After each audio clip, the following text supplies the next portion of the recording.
Hello भाई लोग, जय हिंद, वंदे मातरम।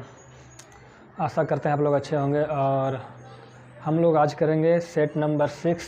ये जो सेट है आप ग्रुप डी के लिए भी बहुत उपयोगी होगा। हम बता रहे हैं कि ग्रुप डी के लिए भी बहुत ज़्यादा उपयोगी साबित होगा, इसलिए ग्रुप डी वाले भी इसको छोड़े नहीं, देखते जाएं। और जो डिस्क्रिप्शन में पीडीएफ मिलता है पहले उसको खुद रिवीजन करें। अगर जो क्वेश्चन फंसता है कुछ सिर्फ उसी को देखिए, बाकी अगर आपसे हो जाता है तो मत देखिए वीडियो। या फिर जिसमें आपको चाहिए हेल्प चाहिए जिस क्वेश्चन में, वो क्वेश्चन आप भगा के देख सकते हैं, ठीक है। और तो ठीक है, हम प्रश्न संख्या 41 से शुरू करते हैं और 41 से 70 30 क्वेश्चन हम डेली करते हैं, आज भी करेंगे। तो प्रश्न संख्या 41 इस प्रकार से है। कहता है एक बॉक्स में 3, 5, 7 के अनुपात में भिन्न प्रकार के पुराने सिक्के हैं जिनके मूल्य क्रमशः 1 रुपया, 5 रुपया और 10 रुपया है। यदि सिक्कों का कुल मूल्य 980 रुपया है तो 10 रुपये वाले सिक्कों की संख्या कितनी होगी। देखिए, सबसे पहले देखते हैं कितना कितना रुपया का सिक्का है। तो 1 रुपया, 5 रुपया, 10 रुपया, कितना का है? 1 रुपया का है, 1 रुपया वाला सिक्का है। फिर 5 रुपया वाला सिक्का है, भाई साहब 5 उल्टा लिख दिया। और फिर 10 रुपया वाला सिक्का है। अनुपात क्या है सिक्कों की संख्या का? तो सिक्कों की संख्या का जो अनुपात है वो 3, 5, 7 है। 3, 5 और 7 है। कोई दिक्कत? चलिए, अब क्या दे रखा है? तो दे रखा है सिक्के का कुल मूल्य। तो देखिए हम बताते हैं, इसमें से इस तरीके से समझिएगा। अगर ये 3 सिक्का है 1 रुपया का, तो 5 रुपया वाला 5 सिक्का है, तो 10 रुपया वाला 7 सिक्का है, इस तरीके से। तो हम मान लेते हैं अगर 1 रुपया का 3 सिक्का तो कुल कितना रुपया हो गया? 3 रुपया। 5 रुपया का 5 सिक्का तो कितना रुपया हो गया? 25 रुपया। 10 रुपये का 7 सिक्का तो कुल कितना रुपया हो गया? 70 रुपया। लेकिन 3:5:7 में है। इसका मतलब इसको 3x मानेंगे तो इसको 5x, तो इसको 7x, तो यहाँ क्या हो जाएगा? 3x, 25x, 70x। अब कुल कितना रुपया हो जाएगा? देखिए तो कितना रुपया हो जाएगा? तो 70, 20, 90, 5, 95, 3, 98, कितना रुपया हो गया? 98, 100 रुपया हो गया। और है कितना कुल मिला के? 980 रुपया। 980 रुपया। तो 98 से काटेंगे कितना बार में? 10 बार में। x का वैल्यू कितना आ गया? 10। अब कहता है 10 रुपये वाले कितने सिक्के हैं? 10 रुपये वाले कितने सिक्के हैं? यही ना संख्या है जी। तो 10 रुपये वाला सिक्कों की संख्या 7x। तो 7 × 10 कितने सिक्के हैं? 70 सिक्के। पूछेगा 5 रुपया वाला तो 25x, 3 रुपया वाला तो 25x नहीं, तो कीमत हो गया 5x, और 1 रुपया वाला तो 3x। जो पूछे आप निकाल सकते हैं। क्लियर है? चलिए देखिए भैया, प्रश्न संख्या 42 है, बहुत अच्छा क्वेश्चन है। कहता है त्रिभुज ABC में D और E, AB और BC का मध्य बिंदु है। मतलब AB का मध्य बिंदु D है और AC का मध्य बिंदु E है। तो मध्य बिंदु का मतलब क्या हुआ कि अगर AD की लंबाई 1 है तो DB की लंबाई भी 1 होगा। इसी तरीके से इसका भी लंबाई अगर 1 है तो इसका भी लंबाई 1 है, ठीक है। अब इसका लंबाई 1 है, इसका 1 है, तो टोटल कितना हो गया? बड़ा त्रिभुज का 2, इधर से भी बड़ा त्रिभुज का कितना भुजा हो गया? 2। और क्या कहता है देखिए, और कहता है त्रिभुज का छायांकित भाग का क्षेत्रफल कुल त्रिभुज का क्षेत्रफल का कितना % है। देखिए, इस त्रिभुज का क्षेत्रफल कुल त्रिभुज का क्षेत्रफल का कितना % है। तो पहले हमको ये छायांकित भाग है, इसका क्षेत्रफल चाहिए। इसका जो छायांकित है ना, उसी का पहले क्षेत्रफल चाहिए। अब बटे पूरे त्रिभुज का क्षेत्रफल करेंगे और गुणे 100 करेंगे तो हमारा आ जाएगा। तो अब देखिए, सबसे बड़ी बात है, एक प्रमेय होता है, एक प्रमेय थ्योरम को समझिएगा कि किसी त्रिभुज में 2 भुजाओं के मध्य बिंदुओं को, तो देखिए 2 भुजा के मध्य बिंदुओं को मिलाने वाली रेखा,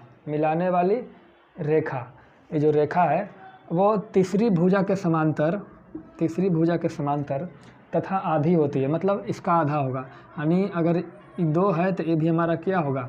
1 होगा, ठीक है। तो यहाँ से 2 त्रिभुज बनता है आपका, एक बना ADE और ABC। कोई दिक्कत? अब दोनों जो त्रिभुज है वो समरूप होगा। समरूप क्यों होगा? तो देखिएगा, ये दोनों समानांतर है। कोई दिक्कत? समरूप इसलिए होगा कि देखिए, इस त्रिभुज का साइड 1 है और बड़का का 2, इस छोटका का 1, बड़का का 2, तो 1/2, 1/2 और यहाँ भी 1/2। तो अनुपात बराबर है, यानी त्रिभुज क्या? समरूप है। कोई दिक्कत? तो अब हमको क्षेत्रफल चाहिए किसका? छायांकित भाग का। तो छायांकित भाग का क्षेत्रफल, तो देखिए यहाँ 2 त्रिभुज बन रहा है, तो छायांकित भाग का क्षेत्रफल निकालने के लिए देखिए बड़का त्रिभुज ABC में ADE का क्षेत्रफल घटा देंगे, आ जाएगा। अब देखिए AB 2, BC 2 और AC 2, तो 2 2 2 त्रिभुज क्या हो गया, समबाहु। इसी तरीके से यहाँ देखिए AD 1, DE 1, AC 1, 1 1 1, ये भी क्या हो गया, समबाहु त्रिभुज। तो इसका क्षेत्रफल निकालने के लिए, छायांकित भाग का क्षेत्रफल निकालने के लिए हम क्या करेंगे, बड़का समकोण त्रिभुज का क्षेत्रफल तो √3/4 गुने भुजा स्क्वायर। बड़का का भुजा कितना है, 2, 2 का स्क्वायर 4, माइनस फिर छोटका का तो √3/4 गुने भुजा स्क्वायर। भुजा कितना है, 1 का स्क्वायर 1। कोई दिक्कत, तो यहाँ से √3 - 4 कॉमन लेंगे तो 4 में से 1 जाएगा 3। ये हो गया किसका, छायांकित भाग का क्षेत्रफल। कोई दिक्कत। अब कहता है जो छायांकित भाग का क्षेत्रफल है ना, ये जो है आपका, ये पूरे त्रिभुज का कितना % है, तो छायांकित भाग का क्षेत्रफल बटे पूरे त्रिभुज का क्षेत्रफल। तो पूरे त्रिभुज का क्षेत्रफल क्या होगा, √3/4 गुने भुजा स्क्वायर, 2 2 2, 2 का स्क्वायर 4, और कुछ होगा जी, नहीं होगा, और गुने 100। ऐसा ही नहीं होता है, √3/4 कट गया, 3 4 से काटेंगे 25, और 25 तिया 75%। कहाँ दिक्कत है बताइएगा।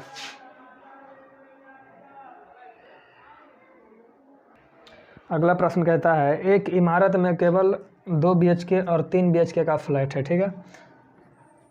एक इमारत है, मतलब एक बिल्डिंग है, उसमें 2 BHK और 3 BHK का फ्लैट है, जिनको मिलाकर कुल 160 फ्लैट है। देखिए 160 फ्लैट है कुल मिलाकर के, इसमें से कुछ है 2 BHK का फ्लैट, 2 BHK, और कुछ है 3 BHK, ठीक है। BHK मतलब बाथरूम हॉल किचन, ठीक है। कहता है उस इमारत में 45% फ्लैट 3 BHK है। तो 45% फ्लैट 3 BHK है, तो 2 BHK फ्लैट की संख्या कितना है भाई साहब। ये जब 45% है तो ये कितना होगा, 55% होगा कि नहीं होगा, तब ना 55 और 45 60 होगा। तो ये तो इसकी संख्या बोल रहा है, तो 160 का 55%, 160 का 55% को तोड़ेंगे तो क्या लिखेंगे, बटे 100, 20 80 60 से 20 25 100, 5 गुने 11, 11 8 88, कितना हो गया संख्या 88। अगर इसका बोलेगा तो 160 का 45% निकाल लेंगे, ठीक है। चलिए भैया देखिए जो अगला प्रश्न जो है कहता है x y में संबंध बताओ, कौन बड़ा है, x बड़ा या y बड़ा, कौन बड़ा है। संबंध आपके सामने दिख जाएगा क्वेश्चन में, देख लीजिएगा PDF में। तो देखिए इसको सबसे पहले हम x का मान निकालेंगे, तो इसको तोड़ेंगे, x² + 6x + 8x + 48 बराबर 0। यहाँ से x लेंगे कॉमन तो x + 6, यहाँ से 8 लेंगे कॉमन तो x + 6 बराबर 0। तो x का मान कितना होगा, -6, या फिर क्या होगा भाई साहब, -8। यहाँ से तोड़ेंगे इसको तो कैसे तोड़ेंगे, 19 आना चाहिए और गुना करके 42, तो -21 दूना 42, तो -21 x प्लस x नहीं y है भैया, y है, -21 y + 2y, तो घटा करके -19 y गुना करके -21 y² आएगा। तो यहाँ भी y है, यहाँ भी y है, हैं, और कुछ कॉमन है, कॉमन ले लेते हैं तो हो जाएगा, यहाँ से y लेंगे कॉमन, यहाँ क्या हो जाएगा 2y², यहाँ कितना हो जाएगा -21, कोई दिक्कत तो नहीं है। अब यहाँ से y लेंगे कॉमन तो क्या बचेगा, 2y -21, यहाँ से क्या कॉमन लेंगे, कुछ नहीं, 1 लेंगे कॉमन, तो 2y - 21, कोई दिक्कत नहीं। तो देखिए यहाँ से हमने गलती कर दी है, गलती क्या कर दी है, इसको सीधा ले लीजिए।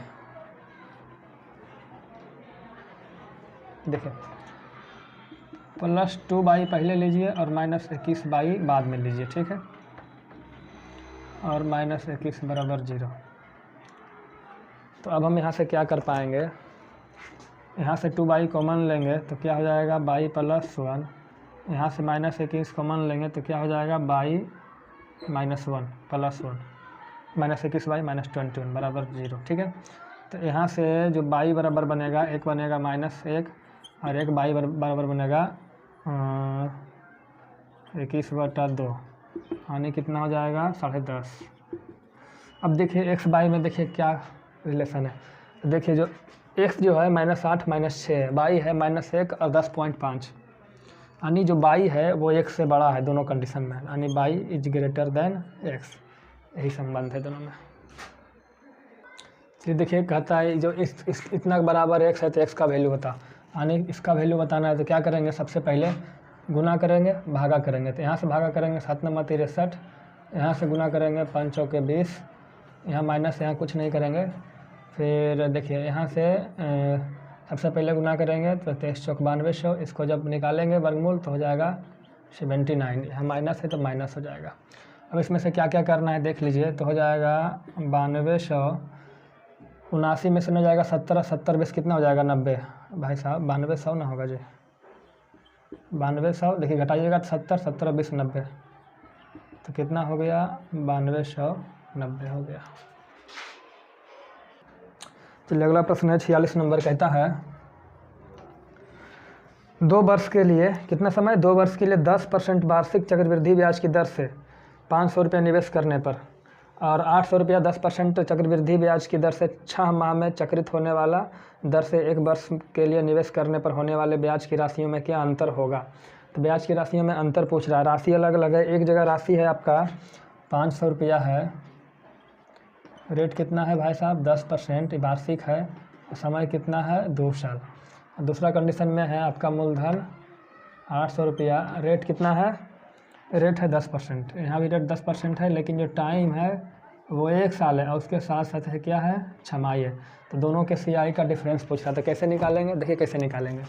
यहाँ जब इसका देखिए सबसे पहले दोनों को CI निकालना होगा, तो CI कैसे निकालेंगे, तो CI निकालेंगे, देखिए रेट 10% है 2 साल के लिए, तो यहाँ से हम निकालेंगे समतुल्य दर। क्या निकालेंगे, समतुल्य दर। समतुल्य दर नहीं निकाल सकते तो एक काम और कर सकते हैं, 10% बराबर क्या होगा 1/10, कोई दिक्कत। इसका मतलब क्या 10 का मूलधन 11 हो जाएगा, फिर 10 का मूलधन अगले साल 11 हो जाएगा, कुल मिला के 100 रुपये का मूलधन 121 रुपया हो जाएगा। अब मूलधन 100 नहीं है कितना 500, तो कितना गुना 5 गुना, तो हमारा यहाँ से जो चक्र देखिए मिश्रधन है मूलधन है, तो हमारा ब्याज कितना बना 21 रुपया, तो इसका 5 गुना तो इसका भी 5 गुना, कितना रुपया हो गया 105 रुपया इधर हो गया।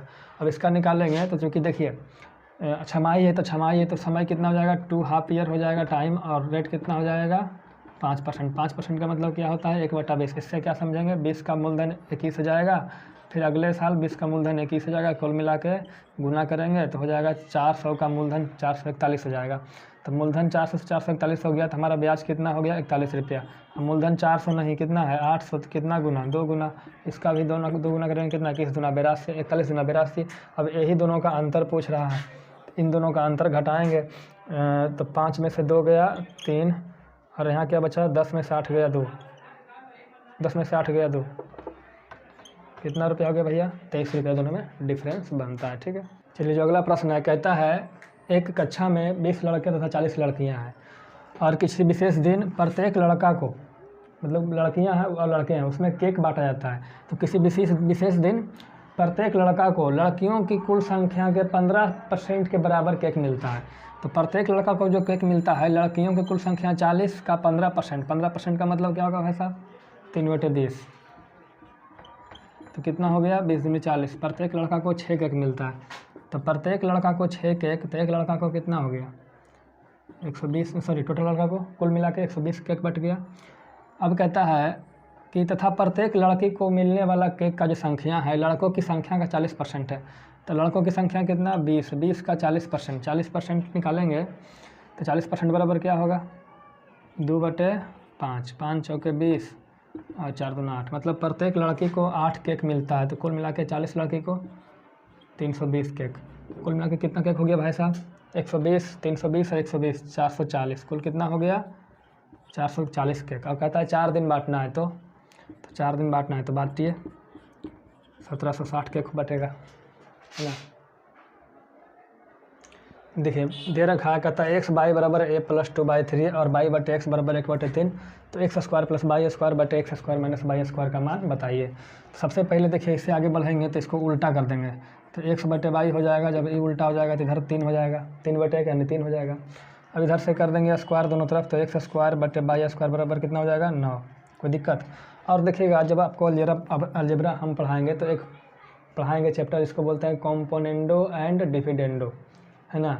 तो कॉम्पोनेंडो एंड डिविडेंडो क्या काम करता है, वो करता क्या है देखिए x² है ना, तो एक्स स्क्वायर और नीचे वाला ऊपर पहले जोड़ दीजिए तो वाई स्क्वायर, फिर इसी एक्स स्क्वायर को नीचे लिखिए और फिर वाई स्क्वायर को घटा दीजिए, तो इसी को बोलते हैं कॉम्पोनेंडो एंड डिविडेंडो।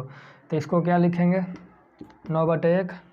तो देखिए एक्स स्क्वायर का मान 9 मानिए और वाई स्क्वायर का 1, इस तरीके से। तो एक्स स्क्वायर का मान 9 प्लस वाई स्क्वायर का 1, 9 - 1 तो 10/8 बराबर 5/4, यही उत्तर होगा। देखिए भैया प्रश्न 6 कहता है ए बी सी त्रिभुज है, 45 डिग्री है, दोनों कोण बराबर है और दोनों भुजा बराबर है, तो हमें बताइए 2 गुने एंगल ए प्लस बी। देखिए इसको कैसे करेंगे, बहुत अच्छा सवाल है, आसान भी है अगर थोड़ा सा आपको नॉलेज है तब। तो देखिए हम आपको बता देते हैं, क्या बता देते हैं, हमको ए और बी निकालना है, ठीक है। तो पहली बात कि इस त्रिभुज में ये जो हमारा कोण है इसको बोलते हैं बाह्य कोण। क्या बोलते हैं इसको? बाह्य कोण। तो बाह्य कोण का एक प्रॉपर्टी होता है, वो बोलते हैं कि जो बाह्य कोण होता है त्रिभुज के सामने के आंतरिक कोणों के योगफल के बराबर होता है। तो त्रिभुज के आंतरिक कोणों, आंतरिक सामने के आंतरिक कोण, तो सामने के आंतरिक कोण यही दोनों है, ये नहीं होगा, तो इन दोनों के योगफल के बराबर होगा। कोई दिक्कत? यानी ये जो कोण होगा एंगल ए और एंगल बी के बराबर होगा। कोई दिक्कत? कोई दिक्कत नहीं। और एक चीज़ और हम लोग जानते हैं बेहतरीन रूप से, देखिए यह एक सीधी रेखा है, सीधी रेखा पे इधर बना रहा है 45, तो इधर कितना बनेगा? सीधी रेखा पे कुल मिला के 180 बनता है, 180 में 45 बन गया तो कितना बनेगा? 135 डिग्री। 35 5 40 40 80, ठीक है। तो यहाँ से हमको तो एक चीज़ समझ में आ गया कि जो ए प्लस बी है, angle A plus angle B का मान कितना है? 135 डिग्री, 135 डिग्री।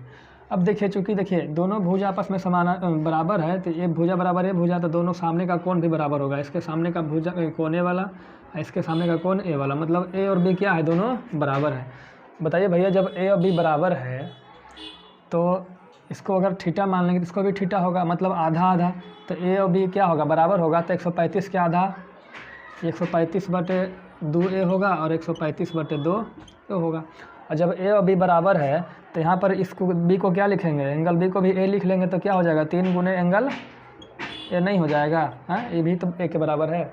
अब 3 गुने एंगल ए निकालना है, तो 3 गुने एंगल ए का मान कितना है? 135/2, तो कितना हो जाएगा? 3 405/2, बस यही हो जाएगा डिग्री।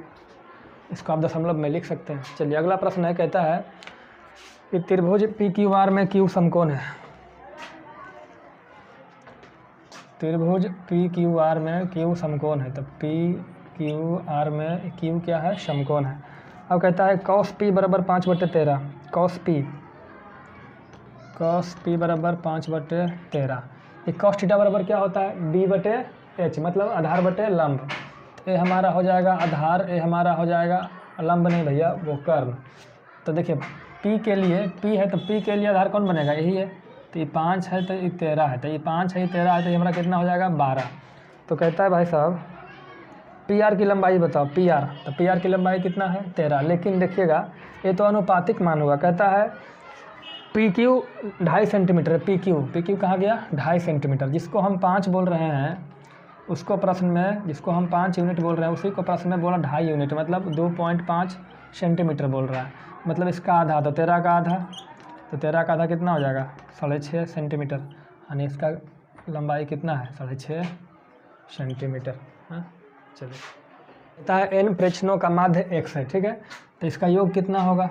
तो योग निकालने के लिए क्या करेंगे? n और x दोनों क्या हो जाएगा? गुना हो जाएगा। कोई दिक्कत? कोई दिक्कत नहीं। अब कहता है इसमें एक नया परीक्षण जोड़ते हैं, तो नया प्रेक्षण, परीक्षण नहीं प्रेक्षण, तो नया प्रेक्षण जोड़ेंगे तो nx पहले से था, इसमें जोड़ा क्या? nx+1, तो जुट गया, तो कुल इतना हो गया।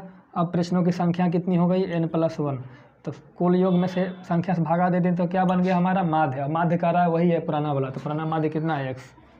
कोई दिक्कत? तो यहाँ से क्या हो जाएगा? 2। देखिए भाई साहब थोड़ा सा ध्यान से, नहीं तो लगेगा सब x है, n है, इसको ध्यान से,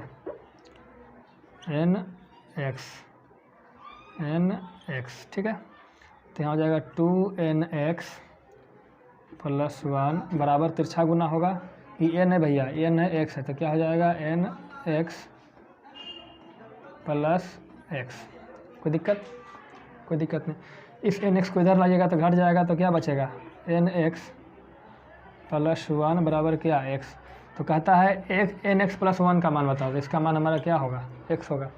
अगला जो प्रश्न है कहता है एक धनराशि साधारण ब्याज पर, साधारण ब्याज याद रखिएगा, 20 वर्ष में 3 गुना हो जाती है। देखिए कोई धनराशि है, मान लिया 1 रुपया है, तो वो 20 साल में क्या हो जाएगा भाई साहब, 3 गुना हो जाता है, मतलब 1 से 3 हो जाता है। तो जब 1 से 3 हो गया तो ब्याज कितना बना हमारा, तो हमारा जो ब्याज बना वो क्या बना, 2। तो कहता है यही धनराशि कितने समय में 2 गुना हो जाएगी। तो यहाँ ब्याज कितना होना है, 1। कोई दिक्कत, तब ना 2 गुना होगा। तो हम यहाँ समझेंगे, देखिए कि जब सिंपल इंटरेस्ट 2 हो गया तो समय कितना लग गया, तो 2 होने में 20 साल लग गया, है ना। और हम जानते हैं कि हर साल साधारण ब्याज बराबर होता है, तो साधारण ब्याज 1 होने में कितना समय लग जाएगा, तो इसका आधा, तो इसका भी आधा, कितना लग जाएगा, 10 साल तो लग ही जाएगा, है ना जी। 3 होने में 30 साल लग जाएगा, जैसा कहिएगा वैसा होगा। चलिए अगला देखिए, कहता है 7% प्रति वर्ष की दर से, 1 सेकंड रुक जाइएगा।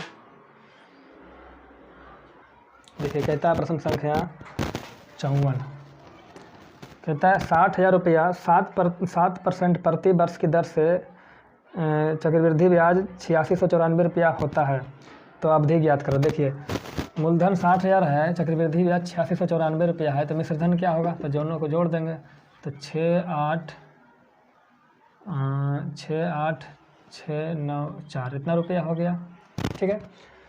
तो जो हमारा मूलधन था वो कितना था, 60,000, हो कितना गया मिश्रधन, 68,694, है ना। इतना से इतना हो गया। और हमारा रेट क्या है, 7%, तो 7% का मतलब क्या हो गया, 7/100। इसका मतलब है कि अगर हमारा मूलधन 100 है तो 7 रुपया ब्याज लग के कितना हो जाएगा, 107। तो मिश्रधन बटे मूलधन, तो इधर भी लिखेंगे मिश्रधन बटे मूलधन, कितने समय के लिए, तो n समय के लिए, और n कर देंगे, यही तरीका होता है इसका। तो अब इसको काटेंगे, 6 से काटेंगे तो ये कटेगा 1 2 3 4 5, इसको 6 से काटेंगे तो 1 1 4 4 9, ठीक है। अब 6 से भागा देके दोनों कट जाएगा। इसको जब इस रूप में लिखेंगे तो हो जाएगा 107/100 का स्क्वायर, इसको लिख रहे हैं बराबर 107/100 के पावर n, तो कट जाएगा, n बराबर कितना हो गया, 2 साल हो गया। कहता है भैया एक समलंब प्रिज्म के त्रिभुजाकार आधार का परिमाप, देखिए त्रिभुजाकार परिमाप है उसका, ठीक है, समलंब है, उसका आधार में क्या है, त्रिभुजाकार परिमाप है, उसका परिमाप कितना है, 15 सेंटीमीटर। उस त्रिभुजाकार आधार के अंतः वृत्त की त्रिज्या, देखिए उस आधार के है ना, आधार में एक वृत्त है, उसका त्रिज्या दिया हुआ है 3 सेंटीमीटर। तो यदि उस प्रिज्म का आयतन कितना है, 270 सेंटीमीटर क्यूब है, तो प्रिज्म की ऊंचाई ज्ञात करें। देखिए प्रिज्म का आयतन बराबर जो होता है फार्मूला, वो क्या होता है भाई साहब, आधार का क्षेत्रफल गुने ऊंचाई, आधार का क्षेत्रफल गुने ऊंचाई। तो प्रिज्म का आयतन 270 है, आधार का क्षेत्रफल, तो आधार क्या है, त्रिभुज है, तो त्रिभुज का क्षेत्रफल और गुने ऊंचाई, तो ऊंचाई बराबर क्या होगा, 270 बटा त्रिभुज का क्षेत्रफल। तो यहाँ से हमको 270 मालूम है, केवल त्रिभुज का क्षेत्रफल ज्ञात करना है, ठीक है। चलिए तो अब देखिए आगे से ज्ञात करते हैं। कहता है देखिए अंतःवृत्त की त्रिज्या, अंतःवृत्त की त्रिज्या स्मॉल r बराबर क्या होता है, तो स्मॉल r बराबर होता है त्रिभुज का क्षेत्रफल बटे परिमाप, परिमाप यानी s, परिमाप नहीं अर्ध परिमाप, तो त्रिभुज का क्षेत्रफल बटे s। तो यहाँ से हमको निकालना है त्रिभुज का क्षेत्रफल बराबर क्या होगा, r गुने s होगा, ये s है भैया, अर्ध परिमाप अंग्रेजी में, हिंदी में अर्ध परिमाप, अंग्रेजी में s बोलते हैं। तो r का मान 3 है, अर्ध परिमाप कितना होगा, तो परिमाप 15 है, तो अर्ध परिमाप 15/2, तो कितना हो गया, 45/2। तो यहाँ से निकाल देंगे इस क्षेत्रफल का मान कितना दे देंगे, 45/2, तो 45/2 चला जाएगा ऊपर, काटेंगे कट जाएगा 6 बार में, तो इस बराबर कितना हो जाएगा, 6 दूनी 12 सेंटीमीटर। क्या दिक्कत है।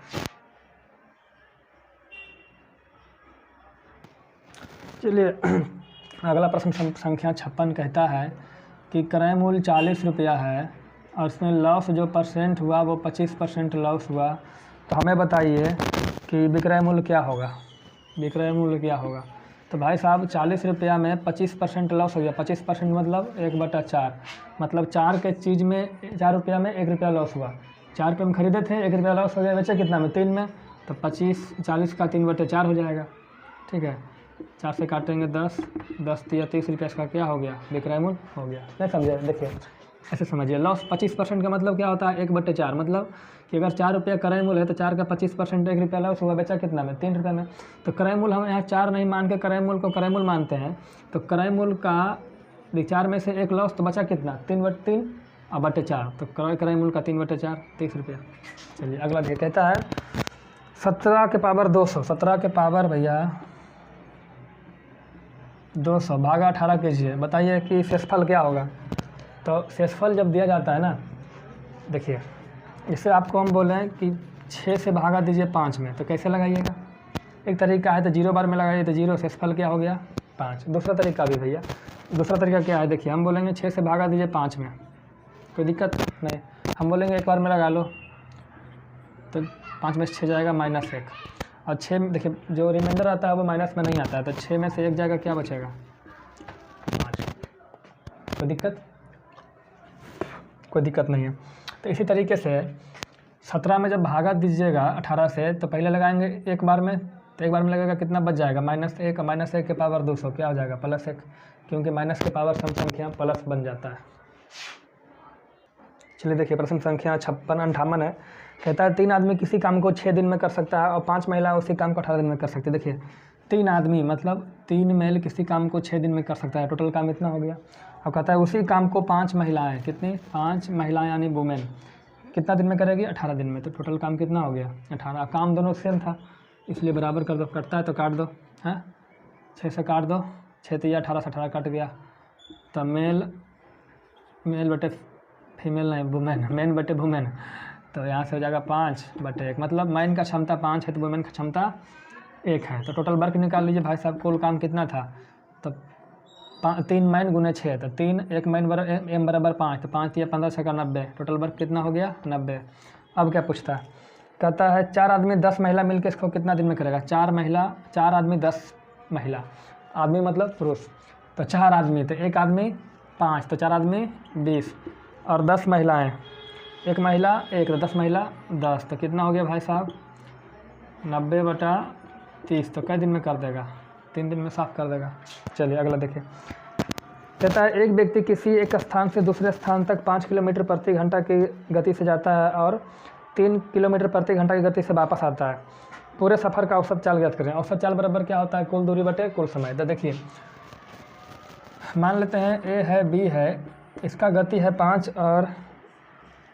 5 किलोमीटर पर घंटा और इसका है 3 किलोमीटर पर घंटा। कुछ डिस्टेंस मान लेते हैं, चूँकि डिस्टेंस तो समान है जाने में भी आने में भी। डिस्टेंस मान लेते हैं 5 3 कैल्शियम 15 किलोमीटर डिस्टेंस मान लेते हैं। तो 15 किलोमीटर ए को जाने में कितना समय लग जाएगा 3 घंटा, है ना, और 15 किलोमीटर आने में बी को कितना लग जाएगा 5 घंटा। तो औसत चाल बराबर क्या होगा, एवरेज चाल बराबर क्या हो जाएगा कुल दूरी। तो एक तरफ का दूरी 15, तो दो तरफ का 15 दूनी 30 बटे कुल समय, तो 3 घंटा 5 घंटा 8 घंटा। तो काटेंगे 8 तिया 24 और 8 तिया 24 6, गलती है जी, हैं 8 56 8 40, सही है ना जी, सही है। चलिए यही होगा औसत चाल। चलिए अगला प्रश्न थोड़ा सा ध्यान दीजिएगा। कहता है एक स्कूल में विद्यार्थियों की संख्या 8670 है, कुल कितना है 8670 है, जिसमें से लड़कों की संख्या 4545 है। 4545 किसका है, लड़कों की संख्या, ये बॉयज़ का। तो घटा देंगे तो किसका संख्या आ जाएगा, गर्ल्स का। घटा देंगे 5 3 1 4, तो लड़कों की संख्या लड़कियों की संख्या। अब क्या कहता है ध्यान से सुनिएगा, लड़कों की संख्या लड़कियों की संख्या से क्या अनुपात है। तो पहले लड़कों की संख्या लड़कियों की संख्या से, तो लड़कों की संख्या कितनी 45 पहले लेंगे और लड़कियों की संख्या से बाद में बोला है तो इसको बाद में लेंगे, ठीक है। लड़कों की संख्या पूछा है लड़कियों की संख्या से, तो लड़कों की संख्या लड़कियों की संख्या से कितना अनुपात है। अब देखिए 3 से भी कटेगा 5 से भी कटेगा, 3 से भी कटेगा 5 से भी कटेगा, तो जो 3 और 5 दोनों से कटेगा वो 15 से भी कटेगा। तो 15 से काटेंगे 15 तिया 45 0, 15 तिया 45, 15 15 दूनी 30, 15 दूनी 30, यहाँ कितना जाएगा 113, 15 सत्तर 75 से 15 पचे 75, ये अनुपात होगा। ठीक है, चलिए अगला देखते हैं। चलिए देखिए, अगला जो प्रश्न है वो प्रश्न ए है। ठीक है, 2 फिगर हम फालतू बनाए समझाने के लिए। देखिए कहता है प्रश्न कि दिए गए फिगर में ए और ई, ए वाला जो है ना, ए जो है वो कौन सी ए डी का बाह्य समद्विभाजक है जो बी सी को ई पर कहाँ गया जी मिलाता है। यदि ए बी बराबर 12, बी सी बराबर 14 और ए सी बराबर 8 है तो सी ई का बताओ लंबाई, इसका लंबाई बताओ क्या होगा। तो देखिए जो त्रिभुज का जो समद्विभाजक होता है 2 प्रकार का होता है, ज्योमेट्री में हम पढ़ाएंगे। एक होता है आंतरिक समद्विभाजक, एक होता है बाह्य समद्विभाजक। आंतरिक समद्विभाजक ये है कि देखिए त्रिभुज ए बी सी में अंदर का कोण को बराबर भाग में बांट दिया, तो ये जो रेखा है ए डी ये कहलाया आंतरिक समद्विभाजक। तो आंतरिक समद्विभाजक हो गया। तो इसमें फार्मूला क्या होता है कि ए बी बटा ए सी, देखिए ए बी बटे ए सी बराबर बी डी बटे सी डी, ये अनुपात बराबर होता है। लेकिन जब इसी कोण को अंदर से विभाजित नहीं करके बाह्य से विभाजित करें, ठीक है, समद्विभाजित करें बाह्य त्रिभुज के बाहर से, तो इसमें जो फार्मूला होता है ए बी, देखिए ए बी ए वाला और बटे ए सी त्रिभुज वाला, ये त्रिभुज के बाहर से समद्विभाजित कर रहा है वो बाहर वाला, तो ए बी बटा ए सी बराबर बी डी पूरा और बटे बढ़ा हुआ सी डी। तो देखिए यहाँ से भी होगा हमारा क्या होगा ए बी, तो ए बी कितना 12 बटे ए सी कितना ए सी ए वाला। देखिए यहाँ पर ए सी था, यहाँ पर क्या था ए सी यहाँ भी है, हम वहाँ डी लिए थे, यहाँ पर ए ले लिया गया, कोई बात नहीं। तो 12 बटे 8, फिर क्या होगा पूरा यहाँ से लेकर बड़का, तो ये यहाँ से यहाँ 14 है, 14 यहीं से यहीं तक है, तो इसको मान लेते हैं x, तो क्या हो जाएगा 14 प्लस x और बटे क्या हो जाएगा बढ़ा हुआ भाग सी ई। देखिए सी डी बढ़ा हुआ था तो सी ई बढ़ा हुआ है x। काटेंगे 4 दूनी 8, 4 तिया 12, तो 3x बराबर 14 दूनी 28 प्लस 2x, x इधर घटेगा तो x बराबर 28, यानी इसका मान कितना है 28 सेंटीमीटर है। तो इसको ध्यान में रखिएगा, यह है आंतरिक समद्विभाजक, यह है बाह्य समद्विभाजक, इन दोनों को याद रखिएगा। ठीक है, प्रश्न आते रहेगा। चलिए भैया कहता है तेल के एक टीन का डब्बा 4/5 हिस्सा भरा हुआ था और इसमें से पहले 6 बोतल तेल निकाल लिया, फिर 4 बोतल तेल डाल दिया, उसके बाद इसमें 3/4 हिस्सा भरा हुआ अभी भी है। तो टीन में कितने लीटर या कितना बोतल तेल अट सकता है। ठीक है, तो हम मान लेते हैं कि टीन में कुल मिला के 1 लीटर आ सकता है। ठीक है, तो कहता है 1 लीटर का क्षमता हो गया, इसमें है कितना क्षमता का 4/5 हिस्सा, तो भरा हुआ कितना है क्षमता का 4/5, तो क्षमता का 4/5 यानी 4x/5 हुआ। ठीक है, अब कहता है बाद में बचा कितना, तो 3/4, तो क्षमता का 3/4। तो ऐसा क्यों हुआ, जब 6 बोतल निकाला और 4 बोतल डाला, तो भाई साहब 6 बोतल निकाल लिया, 4 बोतल डाला, तो कितना निकाल लिया 2 बोतल, यानी इन दोनों का डिफरेंस कितना है 2 बोतल है या 2 लीटर है जो बोलिए। तो इस तरीके से यहाँ से एलसीएम लेंगे तो 20 हो जाएगा, ऊपर हो जाएगा 16x माइनस 15x बराबर 2, तो x बराबर कितना हो जाएगा 40। तो कितना तेल अट सकता है 40 लीटर या 40 बोतल, जो मानिएगा वो यहाँ आ जाएगा। अगला प्रश्न कहता है 6000 रुपया एक निश्चित ब्याज की दर पर 4 वर्ष में 7200 रुपये हो जाता है, यदि दर 1.5 गुना हो जाए तो उसी मूलधन की धनराशि 5 वर्ष में कितना हो जाएगा। देखिए सबसे पहली बात है, इसमें ना ही कहीं लिखा हुआ साधारण ब्याज ना ही चक्रवृद्धि ब्याज, ऐसा होता है। तो अगर आप परीक्षा में बैठे हैं और चक्रवृद्धि ब्याज और साधारण ब्याज कुछ भी ना लिखा रहे, तो आप प्रश्न को हिंदी से तुरंत अंग्रेजी में कर लीजिए। जैसे अंग्रेजी में कीजिएगा वहाँ क्लियर लिख देता है कि कौन सा ब्याज है। ठीक है, फिर भी अगर आपको नहीं दे रखा है, ठीक है, ऐसे तो मिल जाएगा, और नहीं मिले तो आप दिमाग लगाइएगा साधारण ब्याज ही इसको मान के चलिएगा। ठीक है, क्योंकि जब CI रहेगा तो स्पेशल करके लिख देगा। लेकिन सबसे पहला अटैम्प्ट क्या होगा हमारा कि हम अंग्रेजी वाले क्वेश्चन को देखें, वहाँ क्लियर कर देता है, हिंदी में बहुत कुछ क्लियर नहीं करता। तो कहता है 6000 रुपया था 7200 हो गया, तो 6000 रुपये 7200 हो गया, तो हमारा ब्याज कितना हो गया 1200। ब्याज बराबर मूलधन कितना 6000 गुने समय कितना 4 साल गुने दर R/100। कोई दिक्कत, 2 जीरो से 2 जीरो कट गया, यहाँ से काटेंगे 60 दूना 120, 4 से काटेंगे 4 5 20, तो R बराबर कितना हो गया 5%। अब कहता है दर को तुम 1.5 गुना कर दो, तो 1.5 गुना करेंगे तो 5 का 1.5 गुना कितना हो जाएगा भाई साहब 7.5%। अब अभी भी मूलधन वही रहने दो 6000, तो कहता है कितना हो जाएगा मिश्रधन बताओ, मिश्रधन क्या बताओ, मिश्रधन। तो कितना हो जाएगा 5 साल में, समय कितना है भाई साहब 5 साल में, तुम्हारा ब्याज कितना होगा। तो 6000 गुने मूलधन गुने समय गुने 7.5 को क्या लिखेंगे 15/2 गुने 100। कोई दिक्कत, 1 0 2 0 2 0 से कट गया, 20 से काटे 2 से काटेंगे 30, तो 30 गुने 15 5 75, कितना हो गया 2250 रुपया। अब 2250 रुपया हमारा क्या हो गया ब्याज, और मूलधन कितना है 6000, तो 8250 रुपया हमारा क्या हो गया मिश्रधन। यही तो निकालना था। कहता भैया यदि 5% वार्षिक चक्रवृद्धि ब्याज की दर से किसी निश्चित धनराशि के 1 वर्ष का ब्याज 1200 रुपया है, तो नहीं लिखे अभी, तो तीसरे वर्ष का ब्याज क्या होगा। तो देखिए सबसे पहले हम क्या करते हैं ना, कुछ मूलधन मान लेते हैं। तो 5% बराबर क्या होता है 1/20, क्या होता है 1/20। तो देखिए 1/20 हो गया ना, देखिए इसको हम नीचे लिखते हैं, कैसे बनाएंगे शॉर्टकट एकदम से। r बराबर 5% बराबर क्या होता है 1/20। तो यहाँ से जो हम मूलधन मानेंगे p, वो नीचे वाला जो है ना, इसे इसको बोलेंगे 1/a, तो जो मूलधन मानेंगे वो होगा AQ, ठीक है। तो 20 का Q कितना हो जाएगा 8000, 8000 मूलधन हो गया, 3 साल का बात भैया। तो 8000 का 1/20 कितना होगा 400, यहाँ भी 1/20, 400 यहाँ भी 1/20, 400, कोई दिक्कत। फिर इसका 1/20, 20, तीसरे साल इसका, तो 20 तीसरे साल इसका तो हो गया, इसका भी 20 थे 1। तो कहता है भैया तीसरे साल का ब्याज, तो ये पहला साल, दूसरा साल, तीसरा साल, इसका ई वाला ब्याज बता, तो कितना हो गया 441 रुपये। अब देखिए ये तो हम अपने मन से 8000 मान लिए थे तब, लेकिन दे क्या रखा ही देखिएगा। तो कहता है पहले वर्ष का साधारण ब्याज, या नहीं पहले वर्ष का ब्याज, पहले वर्ष का ब्याज कितना है 1200 रुपया। देखिए पहले वर्ष का ब्याज है कितना 400, अब दे रखा कितना 1200, तो कितना गुना 3 गुना, तो इसका भी 3 गुना होगा, 3 चरतिया 12 चरतिया 12 1 13, 1327 रुपया हो जाएगा तीसरे साल का ब्याज। देखिए 480 का 37.1% प्लस 280 का 1% बराबर 322 का 12%, तो x का मान बताइए क्या होगा, है ना। तो हम क्या करेंगे, इसको परसेंट को पहले हटाएंगे, तो 480 गुने 37.1%, इसको क्या हटाएंगे दशमलव बटे क्या हो जाएगा 100। तो हम यहाँ से क्या करते हैं पॉइंट को रहने देते हैं तत्काल अभी, प्लस 280 का 1%, कोई दिक्कत नहीं।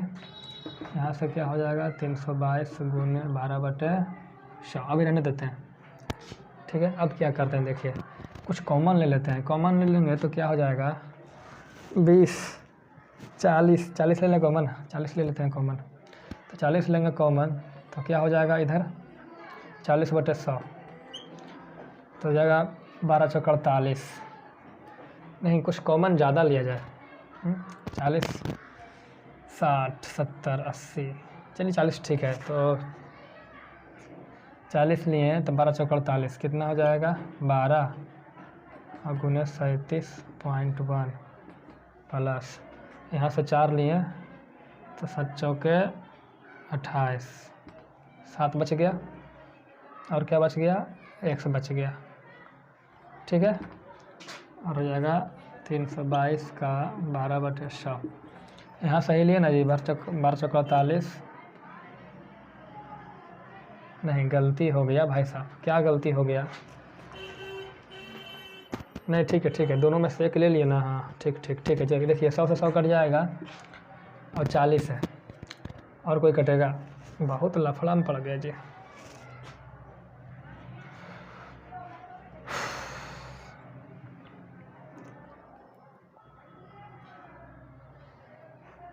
क्या करें काट दो यार, कहाँ से कटेगा, तो यहाँ से काट दो 4 से, 4 दहें के 40, 4 तिया 12, गुना कर दो तो हो जाएगा 120 गुने 371 प्लस 70x, इधर हो जाएगा गुना होकर के 2 तिया 6, 2 तिया 6, 3 तिया 9, तो 70x बराबर 9 6 6, इसको गुना करके इधर ले लेना माइनस 120 गुने 371, और x बराबर इसको हटा दो तो बटे 70, भागा देके देख लो जो होगा आ जाएगा, नहीं तो ऑप्शन से बना लो।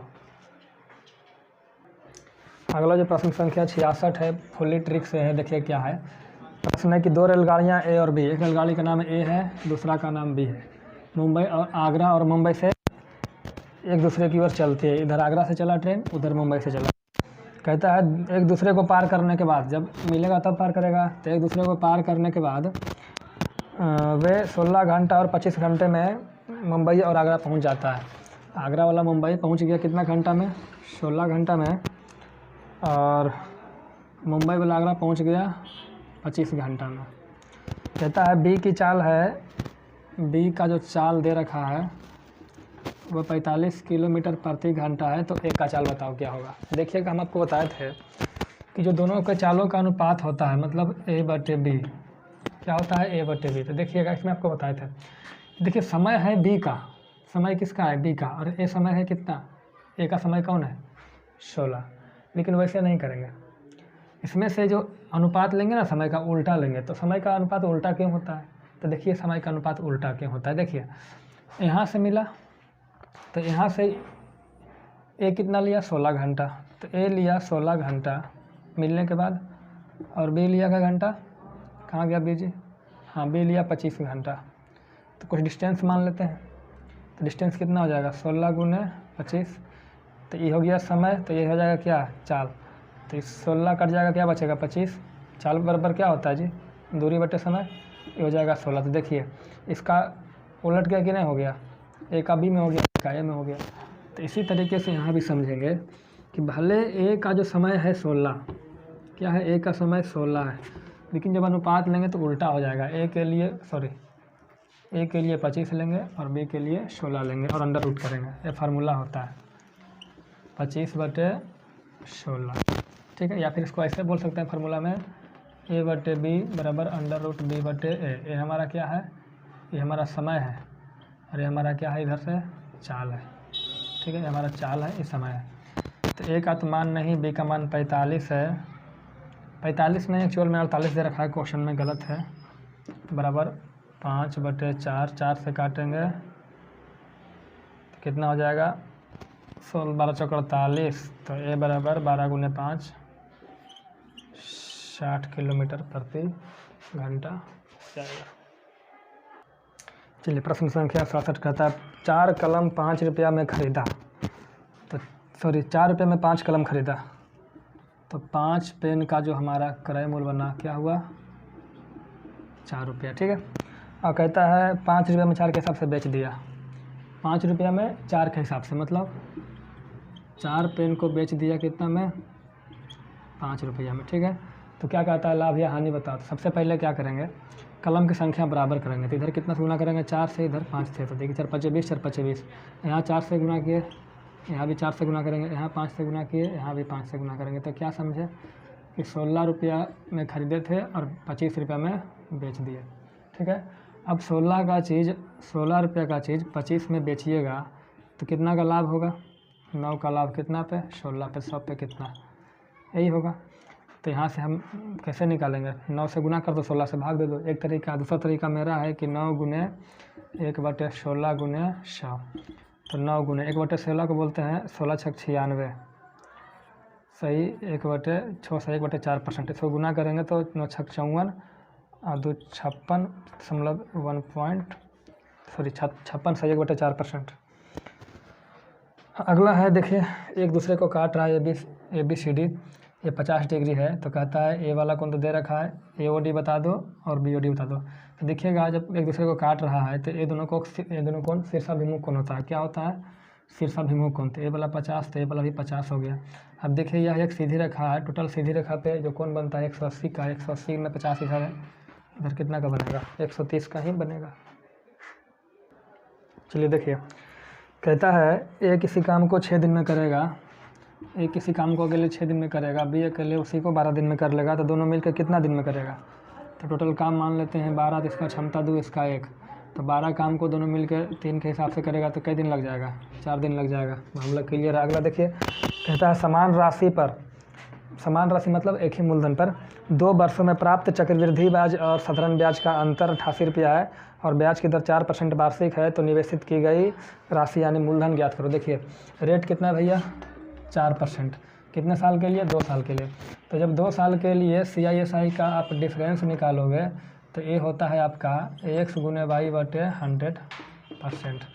एक्स का मान भी 4, वाई का मान भी 4, तो 4 चौके 16/100 तो 0.16% हो गया। ठीक है, तो जो सी आई और एस आई का डिफरेंस होगा मूलधन का कितना होगा, 0.16% होगा, और है कितना 88। कोई दिक्कत? तो मूलधन बराबर क्या होगा 88 गुने 100।